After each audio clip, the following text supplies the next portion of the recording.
today's digital age, e-commerce platforms are breaking down barriers, enabling SMEs to expand beyond local markets and tap into global opportunities. But what does it take for a small business to thrive internationally? You're watching Small Business Evolution. I'm your host, Nontobeko Gumede, and joining me in studio to unpack more on this is Jordan Toy, Director at Legacy Family Wealth. Jordan, thank you very much for joining us. Now, you do have experience, or you specialize rather, in both offshore and domestic investment. Can you just touch on e-commerce as a platform or investment opportunity for SMEs and the benefits that it offers? So the one thing, and you mentioned that we offshore and local investment specialists, naturally we're managing investments on behalf of our clients. So we get quite a nice holistic view or an overview of, we have clients in big businesses, small businesses, online, and e-commerce being one of them. Talking about it more as an investment theme, it's quite an interesting one because there's a huge divergence in terms of e-commerce platforms and businesses, right? You've got something as big as an Amazon, which is naturally not a small enterprise.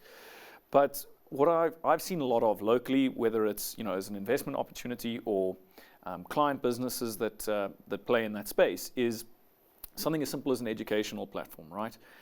Provided the syllabus and the language medium is the same, that's something that is extremely portable across the globe. And it's something that is well suited to an e-commerce space. Naturally, some product types are not really great for e-commerce.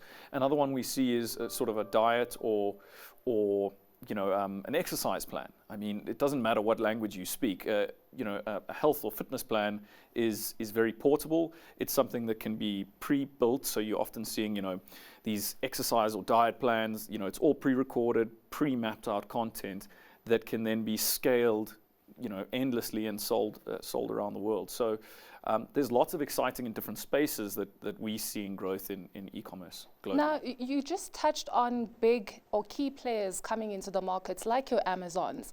And for a startup, they might assume that I have no space in this if already there's a big player taking in a huge chunk into the market. So can you just share what kind of access do SMEs still have within the international space when it comes to e-commerce? I think it certainly is, and it's something that you must look at carefully, right? We are naturally in South Africa a little bit less developed in the sense of an e-commerce and digital economy than a lot of the developed world. So that's something that we advise people to look at quite closely. Is you may have a good idea that thrives in our economy, but can it survive in a market like the US where there's a lot more players in that space? Is there a gap in the market for you there? So I think it's something that we look closely at in terms of your niche, but we're often seeing that you're almost limited by your creativity. So for example, in our space, and something I can talk to in the wealth management type of business or financial services providers businesses, is something as simple as digitally signing documents. In the old days, you'd print out a stack of paper and go sit with a client and have to physically sign everything. It sounds like a small change, but in our business, it's been hugely helpful to have these systems where we can send you an email, we're verifying your identity with OTPs, with the details we already have on file, and it's easier for you to sign these documents, it's easier for us, and I think it just creates more efficiencies in a small way for our business and probably for the client and the broader industry as a whole. So that's just one small example we're finding on the ground, or something that we're dealing with, where we go, this is a creative solution to a relatively simple problem. And that creativity is key, right, in terms of identifying those gaps, especially in offshore markets where the competition can be significantly more.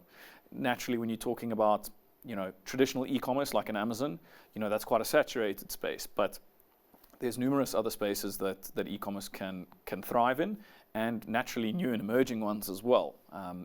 With the advent of sort of AI and things like that, there's always new areas or opportunities arising.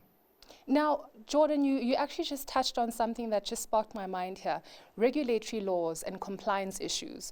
What is it that entrepreneurs need to look out for when looking at the US markets and thinking, my business can thrive e-commerce wise here? What should they look out for? So I'm glad you touched on that, because we see it a lot from clients who run businesses locally. We think we are quite a heavily regulated market, and that we often hear complaints about it can be difficult to do business. But that pales in comparison to now opening a business in another jurisdiction or multiple jurisdictions. It's an entirely different regulatory regime that you're operating under, as well as international standards in terms of things like identifying ultimate beneficial owners of businesses that you're dealing with and things like that. So international compliance and being able to understand the requirements of the jurisdiction you're going into is absolutely vital.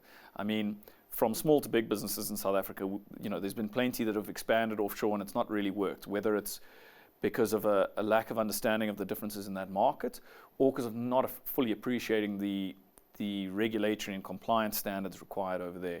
And it can be expensive, offshore regulators are not necessarily forgiving, there can be fines involved, etc. So one thing we suggest strongly is to try and find a partner that can assist you, whether it's someone in that jurisdiction who understands it well, who's obviously it's a benefit if they understand South African entities and vice versa. Sometimes you have South African professionals who are able to assist in expanding an offshore market who understand that place well. But you need that expertise. We probably have a pretty good grasp of the local environment, but it's, to try and get experts that can help you when you're going into specific other markets. I feel like there's so much more that we need to explore and actually look at the case studies this time around. But we will surely have you back, Jordan. Thank you very much for joining us. Thank you.